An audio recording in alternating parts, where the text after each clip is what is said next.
শত্রুর সামনে মুখ গুমরা করে থাকবেন না, শত্রুর সামনে একটু হাসি মুখে থাকার চেষ্টা করবেন। সে আপনার হাসি দেখে টেনশনে মরে যাবে, এত কষ্ট দিয়ে তার মুখ, তারপরও তো তার মুখের হাসি যাচ্ছে না। আপনি বলবেন তুই আমাকে কষ্ট দিচ্ছিস কাঁদানোর জন্য, আমি রবের উপর ভরসা করার কারণে, ধৈর্য ধরার কারণে আমার রব আমার হৃদয়ে রহমত দিয়ে শান্তি নাজিল করছেন, তাই তো আমি হাসি দিচ্ছি। তুই তোর মনের সৌন্দর্য আমার দিকে পাথর দিচ্ছিস, আমি আমার রবের রহমতে মনের সৌন্দর্য তোর দিকে ফুলের উপহার দিচ্ছি। বলেন না সুবহানাল্লাহ। আপনি আমি চাইলেও দিন কাটবে, না চাইলেও দিন কাটবে। আজকের যে সময়টা আপনাকে কষ্ট, অন্তর ক্ষত বিক্ষত করে ফেলছে, একটা সময় সেটা আর থাকবে না। কারণ যেখানে পৃথিবী চিরস্থায়ী নয়, সেখানে পৃথিবীর কষ্ট কখনো চিরস্থায়ী হতে পারে না। সাময়িক একটা কষ্ট, আপনি কষ্টকে যত ভুলার চেষ্টা করবেন, কষ্ট তত আপনাকে স্মরণ করে আঘাত দিবে। তো সেজন্য কি করবেন জানেন? যা হওয়ার হয়ে গেছে, যা হওয়ার হবে, আল্লাহর উপর ভরসা। মুসলমান বুক বড় করে নবীর উম্মত চলতে থাকবেন, রবের উপর ভরসা করে, নবীর মোহাব্বত নিয়ে। যা হবার হবে, দেখা যাবে। তকদিরে যদি লেখাই থাকে অখণ্ডনীয়, তাহলে খণ্ডাবার ক্ষমতা কারো। এত ভয় পেয়ে লাভ কি? এত চিন্তা করে লাভ কি? যতক্ষণ আল্লাহ রিজিক রেখেছেন দুনিয়াতে থাকবো, রিজিক শেষ চলে যাব। টেনশন করার কোনো দরকার। হাজার কষ্টকে মুখের মুস্কি হাসি দিয়ে গ্রহণ করার চেষ্টা করবেন।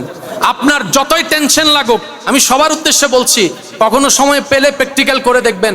মুখে হাসি না আসলেও একটু জোর করে হাসির ভান করার চেষ্টা করবেন, দেখবেন অটোমেটিক আপনার টেনশন কমে যাবে, আপনার প্রেশার নরমাল হয়ে যাবে। বান্দার মুখের হাসিতে আল্লাহ এমন শক্তি দান করেছেন। গভীর যখন রাত হয়, রব ডাকে, কার কি লাগবে আমারে বল, আমারে বল, আমারে বল, আমি তোর সে চাওয়া পূরণ করতে রাজি বান্দা। রাতের গভীরে সারা পৃথিবী যখন নিস্তব্ধ হয়ে যায়, রব্বুল আলামিন আপন শান অনুযায়ী ডাকতে থাকে, রিজিক কার লাগবে বল, আমি রাজ্জাক, আমি তোর রিজিকের দরজা খুলে দিতে রাজি আছি। সুবহানাল্লাহ। কে আছিস পাপী, যার পাপ আসমান সম হয়ে গিয়েছে, লা তাকনাতু মির রাহমাতিল্লাহ বলে ডাকতে থাকে বান্দা। একবার দিল থেকে তওবা কর, চোখের পানি একবার ছেড়ে দে, মন থেকে একবার বল, ও রহমান তোমার কাছে ক্ষমা চাই, ও রহিম তোমার দরবারে আশ্রয় চাই। বান্দারে তওবা করবি একবার, কবুল হলে সারা জীবনের গুনাহ মাফ করে দিতে রাজি আছি, মাফ করে দিতে রাজি আছি। ও অসুস্থ বান্দা কারা আছস, একবার আমার কাছে একবার দয়া চা, আমি তোর রোগকে শেফার মধ্যে পরিবর্তন করে দিব। সুবহানাল্লাহ। আত্মীয় স্বজনের কষ্টে জর্জরিত অন্তর কার হৃদয়ে আছে, একবার আমি রবকে বল, তোর অশান্ত মনে শান্তির ব্যবস্থা আমি করে দিব। প্রত্যেকদিন গভীর রাতে রব্বুল আলামিন কুল কায়নাতের স্রষ্টা আপনাকে আমাকে আমাদের মতো নাখান্দা গুনাহগারকে ডাকতে থাকে, ডাকতে থাকে, ডাকতে থাকে, ডাকতে থাকে। ওদিকে যারা রবকে ডাকে, রবের নজর তাদের দিকে নাই। যারা বলার আগে ডাকে, আসমান জমিন, তাদের দিকে রবের কোনো নজর নাই। যারা আপনি আমি ভুলে যায়, তাদের দিকে রবের নজর। আয় মা গাররাকা বিরাব্বিকাল করিম, মা গাররাকা বিরাব্বিকাল করিম, মা গাররাকা বিরাব্বিকাল করিম, মা গাররাকা বিরাব্বিকাল করিম। অন্যদিকে বলে লা তাকনাতু মির রাহমাতিল্লাহ, লা তাকনাতু মির রাহমাতিল্লাহ। গুনাহগার যখন নিজের পাপের বোঝা কাঁধে নিয়ে লজ্জায় মাথা নিচু করে আড়াল হয়ে যাচ্ছে, রব বলে বান্দা তুই কোথায় যাস? বান্দা বলে আল্লাহ এমন গুনাহ করেছি, নিজের আত্মীয় সামনে দাঁড়াতে লজ্জা পাই, তোমার সামনে কোন মুখ নিয়ে দাঁড়াবো, তোমার সামনে কোন মুখ নিয়ে দাঁড়াবো? আমার চুলে গুনাহ, আমার চোখে গুনাহ, আমার হাতে গুনাহ, আমার পায়ে গুনাহ, আমার কানে গুনাহ, আমার সারা শরীরে গুনাহ, আমার সকাল কেটেছে গুনায়, আমার রাত কেটেছে গুনার সাগরে। আল্লাহ কোন মুখ নিয়ে যাব তোমার দরবারে? তোমার রহমত নিয়ে জীবন যাপন করেছি, কিন্তু অবাধ্যতা করেছি তোমার। আল্লাহ হায়াত শেষ হয়েছে, আর বেশি দিন বাকি নাই। রব বলে যে তো কি হয়েছে? বান্দা তো তুই আমার, বান্দা তো তুই আমার, বান্দা তো তুই আমার, বান্দা তো তুই আমার। তোর মা তোকে অবিশ্বাস করতে পারে, অস্বীকৃতি জানাই ফেলে দিতে পারে, তখনও মনে রাখিস আমি রব তোকে রহমত দিয়ে কবুল করতে রাজি। আপনাদের খেদমতে নিবেদন, দিলের কানটা লাগাই শোনার চেষ্টা করবেন। সবাই যাকে ডাকে বলা ছাড়া, সে আল্লাহ আসমানকে বলে নাই আমার জিকির কর। জিব্রাইলকে বলে নাই আমার জিকির কর।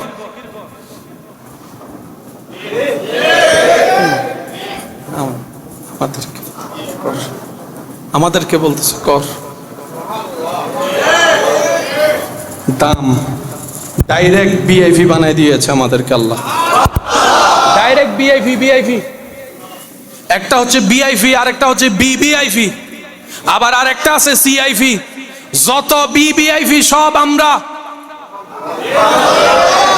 দাম নাই আমাদের সাইরানা, কিন্তু রব আমাদেরকে বানাই দিয়েছে বিভিআইপি।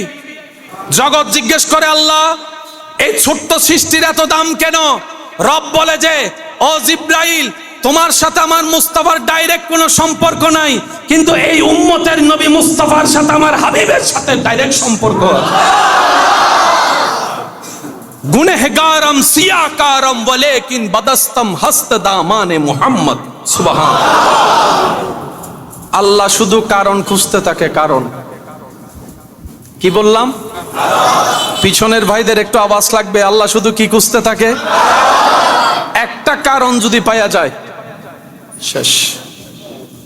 ওই একটা কারণ কোন কারণ জানি না বলে সব কারণকে করতে হয়।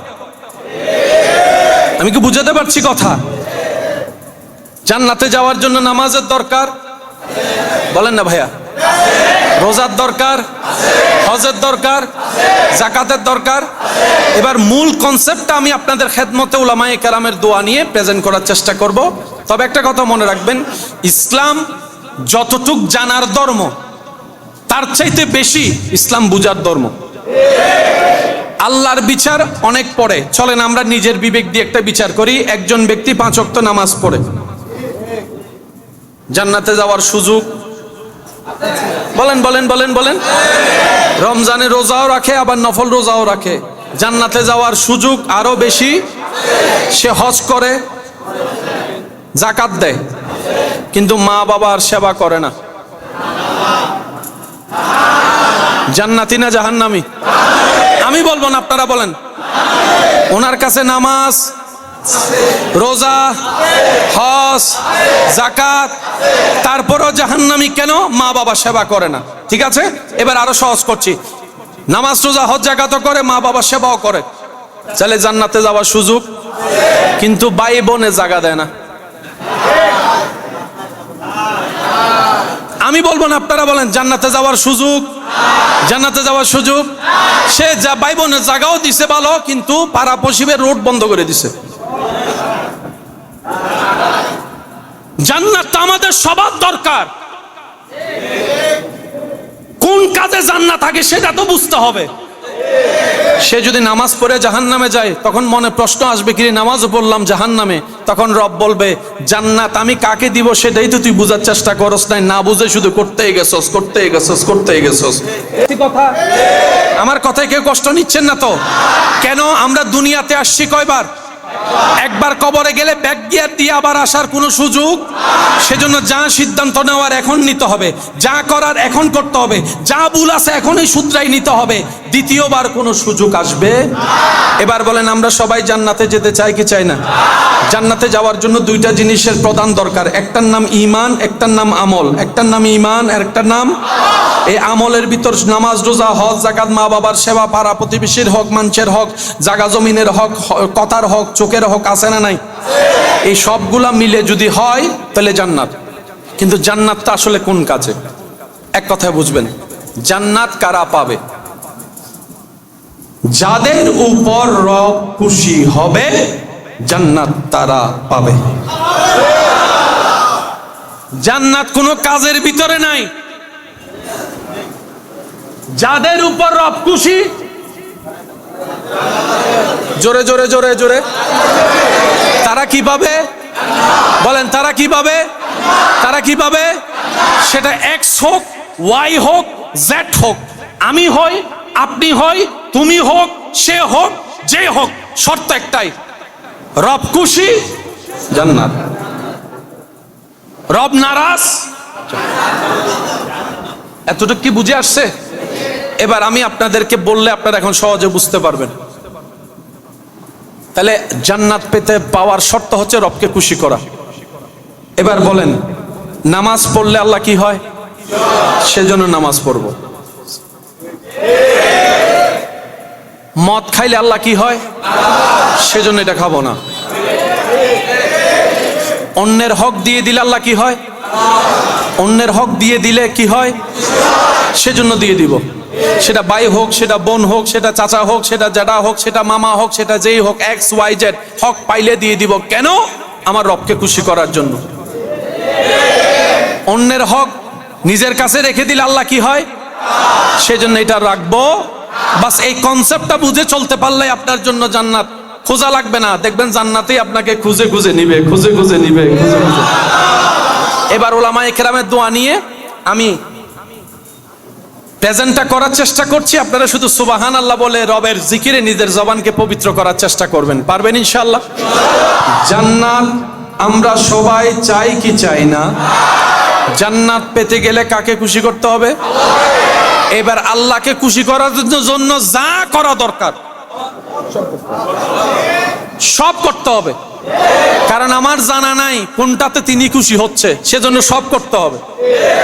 এবার আমি আপনাদেরকে বলি, আপনারা শুধু সুবহানাল্লাহ বলতে থাকবেন, পারবেন ইনশাআল্লাহ। কেউ গালি দিলে প্রতি উত্তরে আমরা গালি দিব না। জগৎ যদি জিজ্ঞেস করে তোর কি জবান নাই উত্তর দেওয়ার, আপনি বলবেন মুস্কি হেসে হ্যাঁ, তার চাইতে 3টা গালি আমি বেশি জানি, কিন্তু আমি সেটা আমার জবানে আনবো না। জগতে জিজ্ঞেস করবে ভয় পেলি নাকি, আপনি বলবেন যাকে ভয় পেয়ে চুপ করে থাকবি মনে করছিস, আমি তাকে ভয় পাই নাই, তার রবকে ভয় পেয়েছি, তার রবকে ভয় পেয়েছি। আমি গালি জানি কিন্তু জবান খুলবো না, কারণ আমি আমার রবকে খুশি করতে চাই। আমি 5 ওয়াক্ত নামাজ আদায় করব হাজার ব্যস্ততার ভিতরে, কারণ আমি আমার রবকে খুশি করতে চাই। আমি গভীর রাতে মাঝে মধ্যে ঘুমকে হারাম করে, শীতকালেও যদি হয় ঠান্ডা পানি দিয়েও যদি অজু করতে হয়, অজুটা করে আমি ল্যাপের ভিতর থেকে বের হয়ে আমি একটু সিজদা দেওয়ার জন্য তাহাজ্জুদে দাঁড়ায় যাব। শরীর বলবে ঘুম চাই, শরীর বলবে ঘুম চাই, পরিবেশ বলবে ঘুম চাই। বাহিরে শীত, ভিতরে ল্যাপের ভিতর গরম, কতই না আরামের ঘুম হবে। আমার এই অন্তরকে আমি শুনাই দিব, আমি রবকে খুশি করতে চাই, রবকে খুশি করতে চাই, রবকে খুশি করতে চাই। যে জায়গায় পাই আমি তাকে জায়গা দিয়ে দিব, যে জমিন পাই জমিন দিয়ে দিব, যে টাকা পাই টাকা দিয়ে দিব, যে সম্পদ পাই সম্পদ দিয়ে দিব। আমি কারো রাস্তায় বাঁধার কারণ হব না, আমি কারো পানি বন্ধের কারণ হব না, আমি কারো পানি বন্ধের কারণ হব না। আমি মজলিসে বসে অন্যের উপস্থিতিতে কারণ আমি বদনাম করে তার কলঙ্ক করব না। আমি পিন লাগায় কারো বিয়ে ভেঙে দিব না, আমি পিন লাগায় কারো বিয়ে ভেঙে দেব। কারো যদি বাচ্চা না হয় তাকে সবার সামনে অপমান করে আমি বাঁধা বলে তাকে আমি অপমান করব না, তাকে অপমান করব না।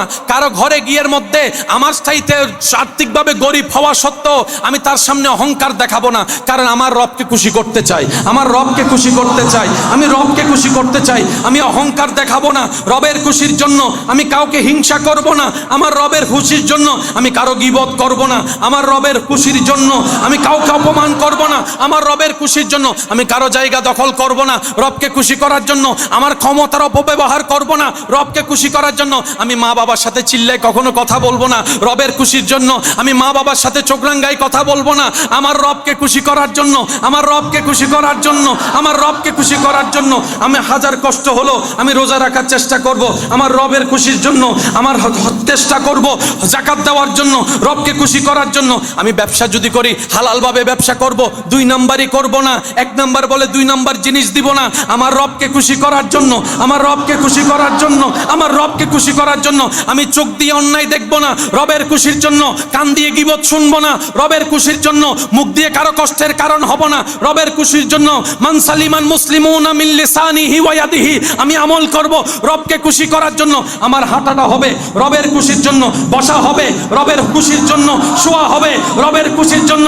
একজন বান্দা যখন তার সারাটা জীবনের মধ্যে রবকে খুশি করার কাজের মধ্যে লেগে যায়, তখন সেই মানুষের হায়াত হয়ে যায় হায়াতান তাইয়্যিবা, হায়াতান তাইয়্যিবা, হায়াতান তাইয়্যিবা। রব যদি কবুল করে আব্দুল্লাহ থেকে প্রমোশন দিয়ে ওলি আল্লাহ তাকে বানাই দিতে পারে, ওলি আল্লাহ তাকে বানাই দিতে পারে। রব বলে বান্দা তুই দুনিয়াতে কোন রকম আমাকে খুশি করে করে কবরে আয়, হাসরে আসলে আমি আল্লাহ দয়া করে তোকে খুশি করে দেব। ইসলামের সৌন্দর্যতা হাজার সৌন্দর্যতার একটা সৌন্দর্যতা হচ্ছে নিজে না খেয়ে অপরকে খাওয়াও। নিজে কষ্ট পাও, অপরের মুখে হাসি ফুটাও। তোমার কারণে যেন কেউ কষ্ট না পায়, তুমি সাধ্য মতো সে চেষ্টা করো। এটাই ইসলামের বড় সৌন্দর্য। বলেন না সুবহানাল্লাহ। ইমানদার ভাইয়েরা, প্রস্তুত আছেন তো সবাই? আল্লাহ চাই শুধু একটা কারণ। বলেন না, আল্লাহ চাই শুধু একটা। এই আশাও যদি একটা কারণে পড়ে যায়,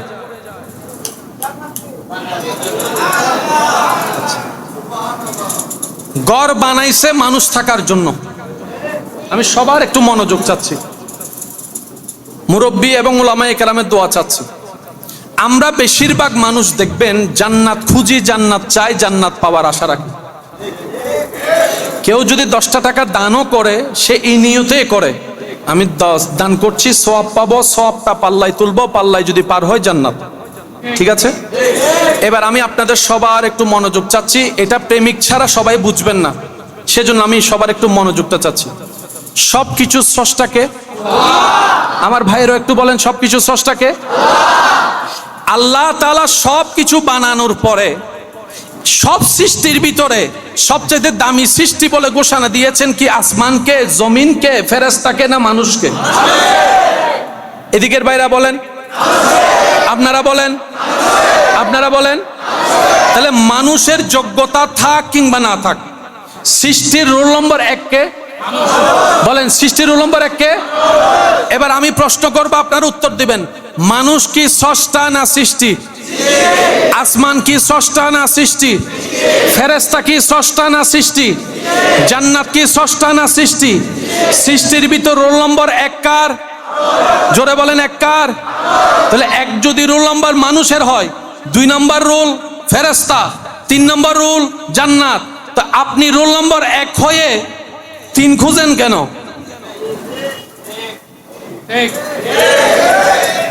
আপনি তো রোল নম্বর 1। এবার বলেন, ফেরেশতা দামি না মানুষ দামি? আমি শুনি না, আরো জোরে বলেন। আসমান দামি না মানুষ দামি? জমিন দামি না মানুষ দামি? জিব্রাইল দামি না মানুষ দামি? মিকাইল দামি না মানুষ দামি? আজরাইল দামি না মানুষ দামি? জান্নাত দামি না মানুষ দামি? তা আপনার দামে না বেশি? আপনার দাম তো অনেক বেশি। জান্নাত তো রবের হুকুমে, আপনি তো রবের কুদরতি হাতে, আপনার দাম তো অনেক বেশি। ওই বুদ্ধিটা না বুঝার কারণে জান্নাতে 2 ধরনের মানুষ থাকবে। সবার মনোযোগ চাই। এক ধরনের মানুষ যারা জান্নাত পাওয়ার আশায় আশায় আশায় দোয়ায় দোয়ায় দোয়ায় চেষ্টায় চেষ্টায় জান্নাতে যাবে। আরেক দল মানুষ যাদেরকে স্বয়ং জান্নাতেই আল্লাহর কাছে ফরিয়াদ করবে, আল্লাহ তোমার ওই বান্দাকে আমাকে দাও, ওই বান্দাকে আমাকে দাও, ওই বান্দা। কয় ধরনের? বলে না, কয় ধরনের? আমাদের অবস্থান কোনটা? চাই। আবু বকর সিদ্দিকের অবস্থান কোনটা? জান্নাতে চায়। আর একটু জোরে বলেন না ভাই। জান্নাত খুঁজতে নিষেধ করছি না, কিন্তু আগে হাকিকতটা বুঝতে হবে। আমরা কি আসলে জান্নাত চাই নাকি জান্নাতের স্রষ্টা চাই? জান্নাতের স্রষ্টা পেলে তো সব পাওয়া। বুঝাতে পারছি? সেজন্য আশেকরা জান্নাত চায় না। তারা বলে যে আল্লাহ তোমারে খুশি করতে চাই, তোমারে খুশি করতে চাই, খুশি করতে চাই। আদম আলাইহিস সালাম কান্না করতেই আছে, করতেই আছে, করতেই আছে। বছর পর বছর পার হয়ে যাচ্ছে, চোখের পানি পড়তে পড়তে এই জায়গায় একটা নহরের মতো হয়েছে, দাগের মতো হয়ে গিয়েছে। জগৎ জিজ্ঞেস করে, ও আদম নবী, এত কান্না করছেন কেন? আপনার জন্মটাই তো হয়েছে জান্নাতের ভিতরে। সুবহানাল্লাহ। আপনি তো আবুল বশর, আপনি তো নবীদের ভিতরে দুনিয়াতে আসা প্রথম নবী। আপনার এত মকাম, এত সম্মান, সমস্ত নবী রাসূল আসবে আপনার নসল দিয়ে। আপনার এত কান্নার কারণটা কি? আদম নবী বলে, আমি আমার মওলাকে খুশি করতে চাই, আমার মওলাকে খুশি করতে চাই, আমার মওলাকে খুশি করতে চাই। আইয়ুব পয়গাম্বর নবী, নবীরা হাত তুললেই দোয়া কবুল হয়ে যায়, ফেরত আসে না। জগতের জন্য দোয়া করছে আইয়ুব নবী, নিজের শরীরের সুস্থতার জন্য একবারও দোয়া করছে না। জগৎ বলে, ও আইয়ুব নবী, আপনি এত ধৈর্য ধরে ভিতরে আছেন, সহ্য করছেন কেন? বল রবকে খুশি করার জন্য, রবকে খুশি করার জন্য, রবকে খুশি করার জন্য। সুবহানাল্লাহ, সুবহানাল্লাহ, সুবহানাল্লাহ। ইব্রাহিম নবী পরিবার ছেড়ে চলে আসলেন, বলে যে রবকে খুশি করতে চাই। বাবা হয়ে সন্তান বলে যে রবকে খুশি করতে চাই, আগুনের মধ্যে নিক্ষেপ হয়ে গেলেন, বলে যে রবকে খুশি করতে চাই।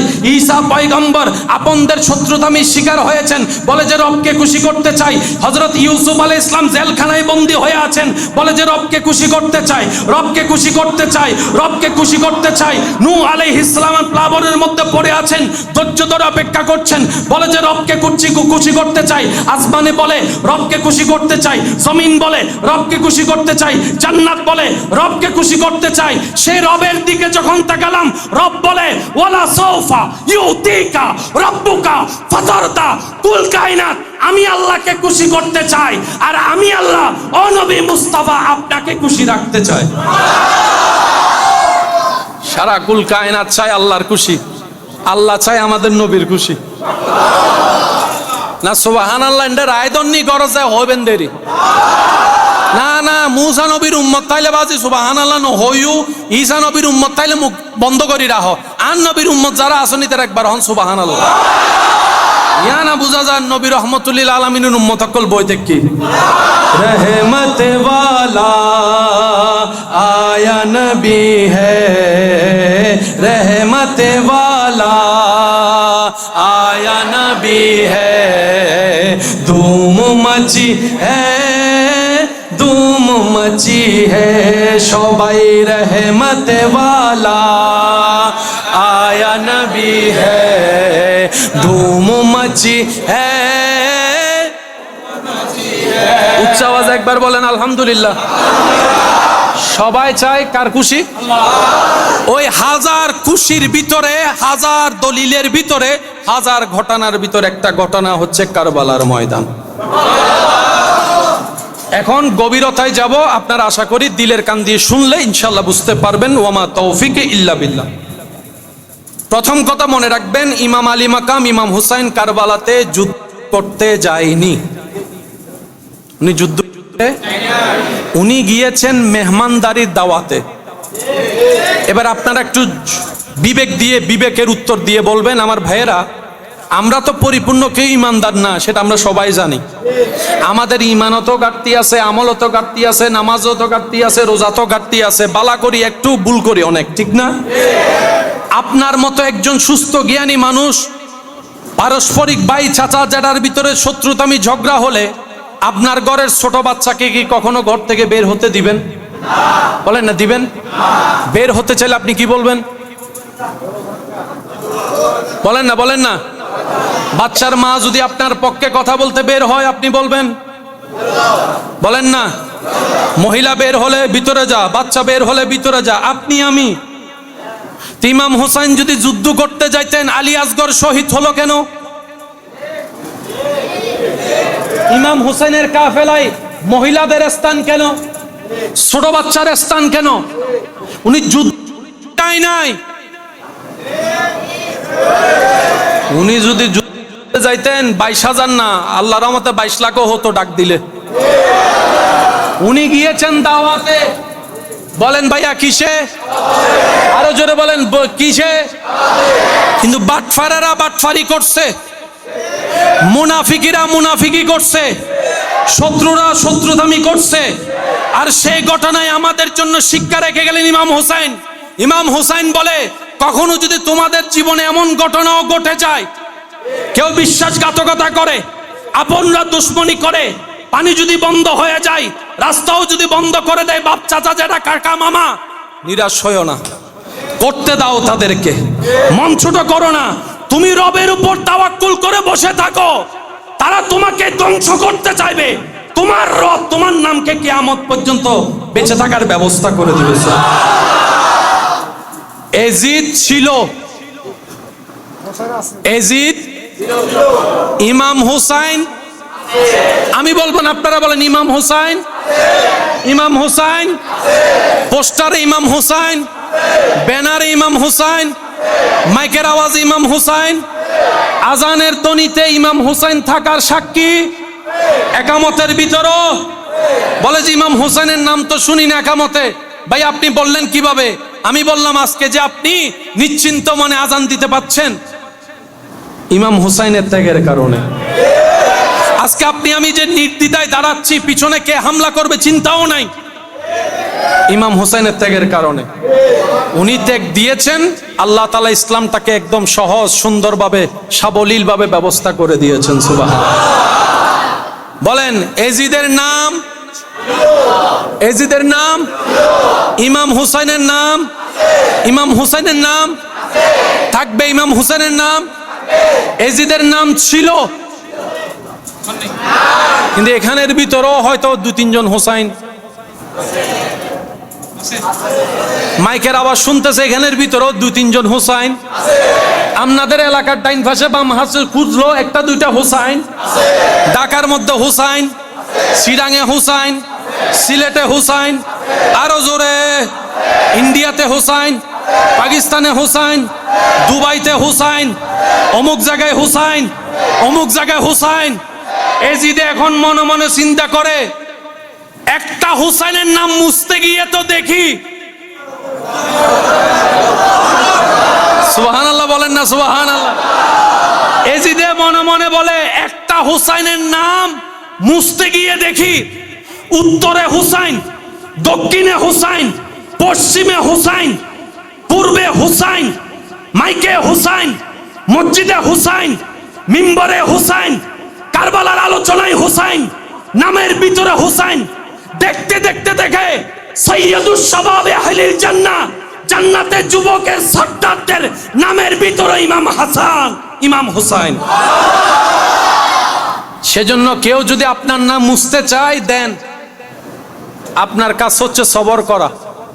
তাহলে আপনার নাম আল্লাহ তাআলা।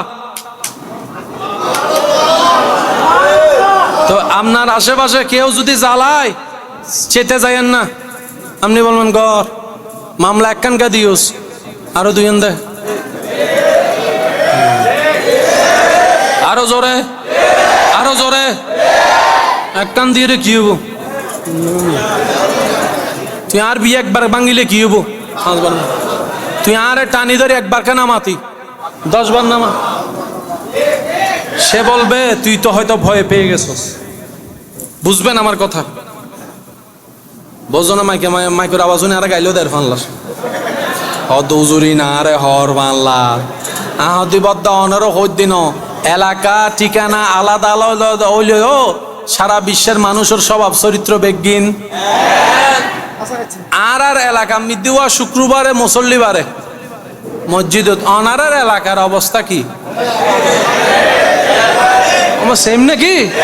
ও মাইলে ফিরের আর আর এলাকার মধ্যে শুক্রবারে 2 রাহাত ছড়ি বেশিরভাগ যাইগুই। মিলি গিয়ে নাকি, মিলি গিয়ে নাকি? আর আর ওই বনি দিদি বিয়ে ভাঙ্গেন না কিছু মানুষ আছে, আছে না, আছে না? ও আচ্ছা আচ্ছা আচ্ছা।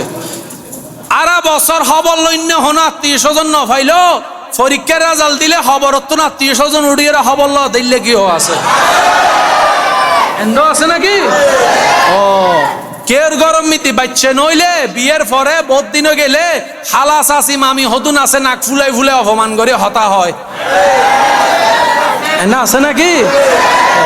মোর আইলে হাটল আমর সিজন আইলে দাদি নানি হালা হতুন মুখ হেঁচকাই হেঁচকাই বউক কলার কিছু কোচা মারি হতা হয়, এন্ড আছে নাকি? ও সুদ হইন কিছু আছে বুক ফুলাই চলে, আছে নাকি? এলাকা তো আলাদা, গ্রাম তো আলাদা, স্বভাব চরিত্র। তাহাজ্জুদুল্লাহ উড়ি না ভাইল ফুটবল আল্লাহ উড়ি তারা দে, এন্ডা আছে, এন্ডা আছে না? স্বভাব চরিত্র অজুর হয় না, স্বভাব চরিত্র। আল্লাহ ইয়ারে মানুষ বনিবে তৌফিক দক মাশাআল্লাহ। আর কেন জোর হন না? আপনার জীবন রাস্তায় চলতে গেলে আপনি অনেক কিছুই দেখবেন। রাস্তা যত পার হবেন চিত্র পাল্টাবে, এটাই স্বাভাবিক।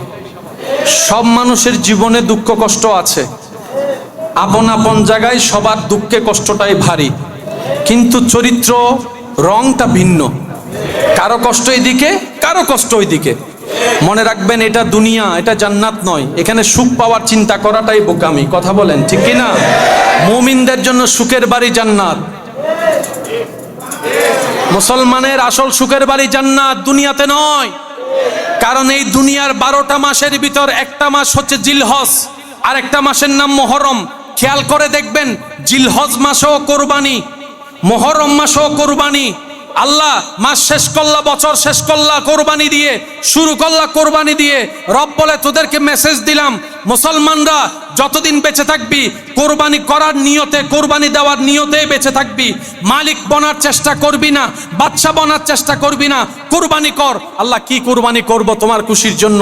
রব বলে যে, তোর হিংসাকে কোরবানি করে দে, তোর অহংকারকে কোরবানি করে দে, তোর লোভকে কোরবানি করে দে, তোর রাগকে কোরবানি করে দে, তোর আমিত্ব কোরবানি করে দে, তোর ভাই ভাইয়ের মধ্যে দ্বন্দ্ব যেটা আছে সেটা কোরবানি করে দে, অন্যের ক্ষতি করার চিন্তা কোরবানি করে দে, অন্যের মুখের মধ্যে হাসি কেড়ে নেওয়া ইচ্ছাটা কোরবানি করে দে। বান্দারে, তুই সব কোরবানি কর আমার নামে, আমি আল্লাহ তোকে জান্নাত একটা ঘরের ব্যবস্থা করে দেব।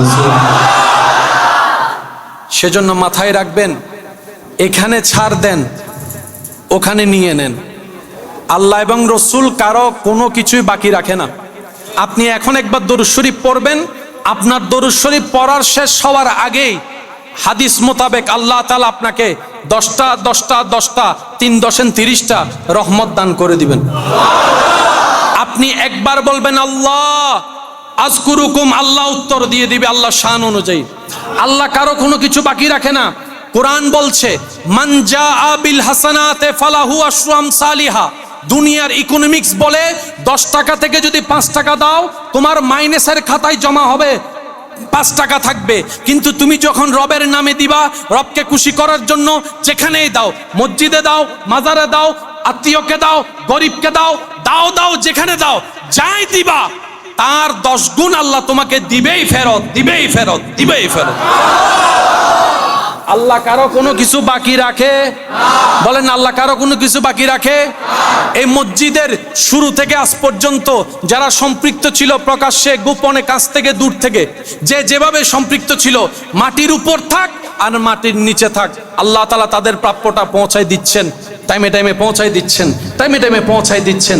আজকে আপনি এখানে বসে এই জিকির করলেন একবার, আল্লাহ আপনার আমলনামায় যতটুকু সওয়াব হয়েছে, এই জিকির করার পরিবেশ যারা করে দিয়েছেন, তারা মাটির নিচে আছে, তাদের কাছে সওয়াব পৌঁছায় যাচ্ছে। এবার ফেরেশতা যখন সওয়াব নিয়ে যাচ্ছে, ওই ব্যক্তি জিজ্ঞেস করছে ফেরেশতাকে, এইগুলা কি? বলে যে, তোমার পরিশ্রমের ফসল, তোমার পরিশ্রমের ফসল, তোমার পেনশন, তোমার পেনশন তোমাকে দেওয়া হচ্ছে। বলে যে, কিসের পেনশন?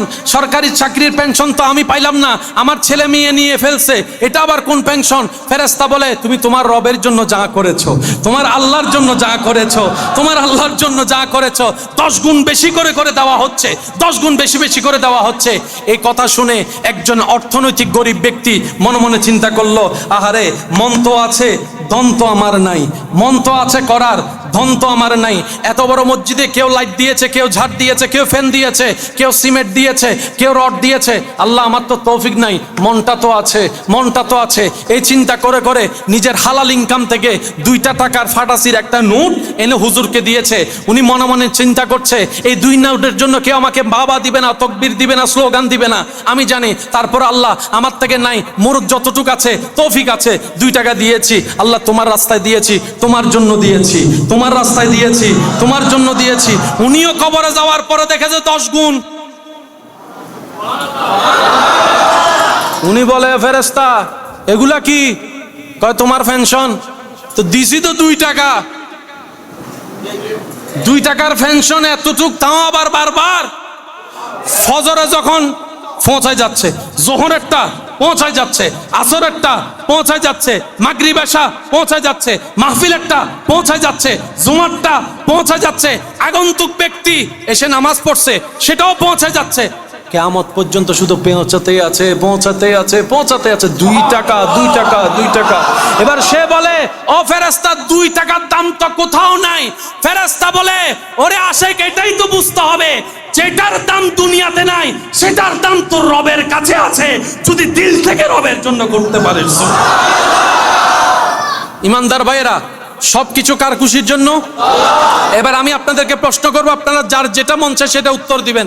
একজনে 10 লাখ টাকা দিয়েছে মসজিদে, মনে মনে নিয়ত হচ্ছে আমি দেওয়ার পরে সবাই আমার নামটা শুনবে, আমাকে দানবীর বলবে, একদল। আরেকজনে বলে যে আমি 2 টাকা দিয়েছি আল্লাহর খুশির জন্য। আপনি যে রবকে বিশ্বাস করেন, আপনার রব সম্পর্কে আপনি বলেন, আপনার রবের কাছে পছন্দ কোনটা, 10 লাখ নাকি 2? আরো জোরে। বাস এই অঙ্কটা বুঝতে পারলেই যথেষ্ট। আল্লাহ পাক বলে যে আমি সংখ্যা দেখি না। আরো জোরে, আরো জোরে। সেজন্য যখনই এখানে আসবেন, এখানে ঢুকার সময় একটা দোয়া পড়েন না? পড়েন না? বিসমিল্লাহি ওয়াসসালাতু ওয়াসসালামু আলা রাসূলিল্লাহ আল্লাহুম্মা ফতাহলি আবওয়াবা বেগুনি মিলি হন আই কেন উনতাম সাইর। বিসমিল্লাহি ওয়াসসালাতু ওয়াসসালামু আলা রাসূলিল্লাহ আল্লাহুম্মা 5 মিনিট 10 মিনিট 20 মিনিট যতন বসুন যাইবগুর সময় আবার আরো দোয়া পড়ুন। বড় বড় করে আল্লাহুম্মা। হনদিন ভাবি চাইন না ডুকনের দোয়া এক দইলে, বাইরে বার দোয়া আরেক দইলে গা। আর জীবন গিয়ে কিন্তু মানুষের দোস্ত হইতে দোয়াইতে ও মাথা না বাজে। ওই 60 দিনে 40 দিনে ভাতিয়া করে দে মেজবাইনে হাই হাই দাঁত খুলে গোস্ত লবণ একখানা হামই আসে না ইল্লে হিংগস্ত রাইন দিতে না ফেয়াল আরোগ্য দিলে কি হইতো? আছে না? আছে না? ই তো আবার জান্নাত তো আত্ম ইতো কি তো আত্মা হারা নারা জান্নাত আসলে কি হারা হয় এনে নুসিনি আর হতা কি বুঝু তাই না ভাই? আর হিসাব ক্লিয়ার বাজি গাইল দগো আর যা দগো আর বন্নাম যা মন চাই তা করো আর পিছুদি যত ডললে গুতাইবার গুতো। তবে আর একখান দাবি আছে, তুই যদি জান্নাত জ আরে ফেলা যেতে তো না আরো লই জম পড়িব। আর হিসাব দিলে তুই আরে গাইল দগো আর যা করো গো বাজি, আল্লাহ যদি তোমার জান্নাত দেয় শর্ত আল্লাহ ওয়াদা করিবে আরে ফেলাই তুই জান্নাত যাইতে না। কারণ তোমার উজিলে যদি জান্নাত পাই তুই আরে গাইল দিলেও কি গাইলিবে তার ফুলুর মালাও কি? যে গরু দুধ দেয় এই সিটেঙ্গে মানুষ সময় গিয়ে ফানলা রোহিঙ্গে ঢুকি গিয়ে ফানলার ও হসে যে গরু দুধ দেয় কে দুধ ফাইত লাতে দুয়া হাইলে কি? তো তোমার উসিলা যদি বদায় জান্নাত পাই তোমার নান বন্ধু আর কেউ নাই, তুই আরো যত শত্রু পাবি বাবা গো আর কিচ্ছু যাই নয়। এই চিন্তা লালন গরনের দরকার আছে না নাই? আল্লাহর বান্দা মনে রাখবেন প্রিয় ভাই, আপনাকে ঘৃণা করার মানুষ অনেক, কিন্তু আপনি সবাইকে ভালোবাসার চেষ্টা করবেন। আপনি তাদেরকে বলবেন আমাকে ঘৃণা করার অপছন্দ করার তোমার কাছে হয়তো 1000টা কারণ থাকতে পারে, আমি সেই দোষের দোষী হতে পারে, কিন্তু তোমাকে ভালোবাসার আমার এত কারণের দরকার নাই, একটা কারণেই যথেষ্ট, তুমি আমার রবের বান্দা, তুমি আমার নবী রাহমাতুল আলামিনের উম্মত। এর চাইতে বড় পরিচয়ের আমার আর কোনো দরকার নাই, এর চাইতে বড় কোনো পরিচয় আমি জানতে চাই না। তুমি আমার রবের বান্দা, আমি তোমাকে ভালোবাসি। তুমি আমার নবী রাহমাতুল আলামিনের উম্মত, আমি তোমাকে সম্মান করি। তুমি যতই ঘৃণা আমাকে করো, তোমার জায়গা থেকে তুমি করো, তোমার রবকে তুমি জবাব দিবা, উত্তর দিবা সে বিচারের দিনে। তুমি তোমার হিসাব, আমি আমারটা দিব। আমি বলবো আল্লাহ আমি ঘৃণা করতে শিখিনি, আমি ভালোবাসতে শিখেছি। আমি অপমান করতে শিখিনি, সম্মান করতে শিখেছি। কারণ আমি জানি যেদিন থেকে বুঝেছি তুমি তাকে দয়া করো যে অন্যকে দয়া করে, তুমি তাকে সম্মান দাও যে অন্যকে সম্মান দেয়। বলেন না সুবহানাল্লাহ। অনেক মানুষ আছে না কোনো দুঃখ মুসিবত কষ্ট পড়লে আল্লাহর উপর ইলজাম দেয়, আমারে পাইছো না, শুধু পরীক্ষা সব শুধু আমার জন্য, কষ্ট সব আমার জন্য। এতেরাজ করলে নিয়ামত আসবে না। গোলামের কাজ গোলামি করা, মালিককে, রবকে, খালিককে, রাজ্জাককে, রহমানকে, রহিমকে, আজিজকে, রউফকে, মালিককে, মালিকের যা ইচ্ছা তা করবে। গোলামের কাজ হচ্ছে সবর করা, গোলামের কাজ হচ্ছে শুকরিয়া করা, গোলামের কাজ হচ্ছে মাথা নিচু রাখা, গোলামের কাজ হচ্ছে চোখ নিচে রাখা। গোলাম বলে আমি আফসোস করব তো করব কোন অধিকারে?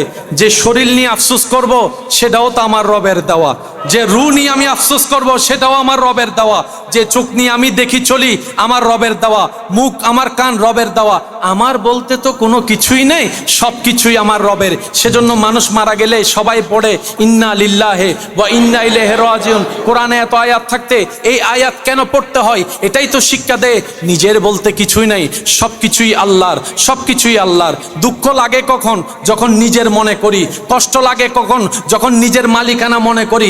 আপনার আমার রাগ আসে কখন? যখন নিজের হক প্রাপ্য মনে করি।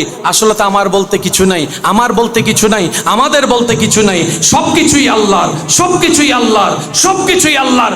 বান্দা যখন বলে আল্লাহ সব কিছু তোমার, আমার কোনো আপত্তি আফসোস নাই, আমি ধৈর্য ধরি আর শুকরিয়া করি, সে তৌফিক তুমি আমাকে দাও। আল্লাহ তাআলা বলে বান্দা, ও বান্দা, তোর জন্যই তো আমি জান্নাতে ঘর বানায় রেখেছি। ওয়ালা নাবলু আন্নাকুম বিশাইইন মিনাল খাউফি ওয়াল জুই ওয়া নাকসিন মিনাল আমওয়ালি ওয়াল আনফুসি ওয়াস সামারাত ওয়া বাশশিরিস সাবিরিন আল্লাযিনা ইযা আসাবাতহুম মুসিবা ক্বালু ইন্না লিল্লাহি ওয়া ইন্না ইলাইহি রাজিউন। সুবহান আল্লাহ তাআলা আমাদের সবাইকে বুঝার আমল করার তৌফিক দান করুক।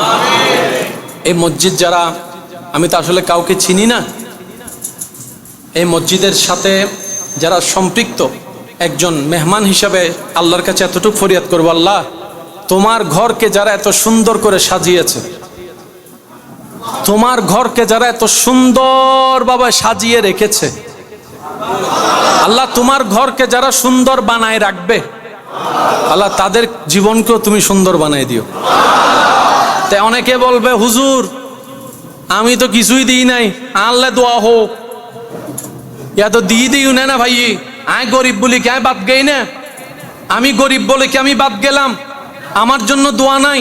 আমি বললাম ভাই হয়তো বুঝাতে আমি ব্যর্থ হয়েছি। মসজিদের আসল সৌন্দর্য তো টাইলস কিংবা ঝাড়বাতি নয়, মসজিদের আসল সৌন্দর্য হচ্ছে মুসল্লি, নামাজি মুসল্লি। আসল সৌন্দর্য ফুটাই উঠে এই মুসল্লিগণ।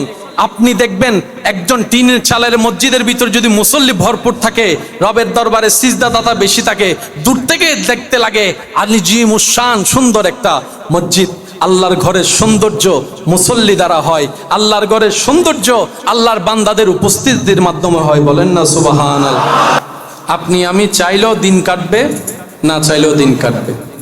আজকের যে সময়টা আপনাকে কষ্ট, অন্তর ক্ষত বিক্ষত করে ফেলছে, একটা সময় সেটা আর থাকবে না। কারণ যেখানে পৃথিবী চিরস্থায়ী নয়, সেখানে পৃথিবীর কষ্ট কখনো চিরস্থায়ী হতে পারে না। সাময়িক একটা কষ্ট, আপনি কষ্টকে যত ভুলার চেষ্টা করবেন, কষ্ট তত আপনাকে স্মরণ করে আঘাত দিবে। তো সেজন্য কি করবেন জানেন? যা হওয়ার হয়ে গেছে, যা হওয়ার হবে, আল্লাহর উপর ভরসা। মুসলমান বুক বড় করে নবীর উম্মত চলতে থাকবেন, রবের উপর ভরসা করে নবীর মোহাব্বত নিয়ে। যা হবার হবে, দেখা যাবে। তকদিরে যদি লেখাই থাকে অখণ্ডনীয়, তাহলে খণ্ডাবের ক্ষমতা কারো? এত ভয় পেয়ে লাভ কি? এত চিন্তা করে লাভ কি? যতক্ষণ আল্লাহ রিজিক রেখেছেন দুনিয়াতে থাকবো, রিজিক শেষ চলে যাব। টেনশন করার কোনো দরকার? হাজার কষ্টকে মুখের মুস্কি হাসি দিয়ে গ্রহণ করার চেষ্টা করবেন। আপনার যতই টেনশন লাগুক, আমি সবার উদ্দেশ্যে বলছি, কখনো সময় পেলে প্র্যাকটিক্যাল করে দেখবেন। মুখে হাসি না আসলেও একটু জোর করে হাসির ভান করার চেষ্টা করবেন, দেখবেন অটোমেটিক আপনার টেনশন কমে যাবে, আপনার প্রেশার নরমাল হয়ে যাবে। বান্দার মুখের হাসিতে আল্লাহ এমন শক্তি দান করেছেন। সেজন্য বলি, শত্রুর সামনে মুখ গুমরা করে থাকবেন না, শত্রুর সামনে একটু হাসি মুখে থাকার চেষ্টা করবেন। সে আপনার হাসি দেখে টেনশনে মরে যাবে। এত কষ্ট দিই তার মুখ, তারপরও তো তার মুখের হাসি যাচ্ছে না। আপনি বলবেন তুই আমাকে কষ্ট দিচ্ছিস কাঁদানোর জন্য, আমি রবের উপর ভরসা করার কারণে, ধৈর্য ধরার কারণে আমার রব আমার হৃদয়ে রহমত দিয়ে শান্তি নাজিল করছেন, তাই তো আমি হাসি দিচ্ছি। তুই তোর মনের সৌন্দর্য আমার দিকে পাথর দিচ্ছিস, আমি আমার রবের রহমতে মনের সৌন্দর্য তোর দিকে ফুলের উপহার দিচ্ছি। বলেন না সুবহানাল্লাহ। আল্লাহ তাআলা আমাদের সবাইকে নবীর ওয়াফাদার উম্মত হয়ে থাকার তৌফিক দান করুক।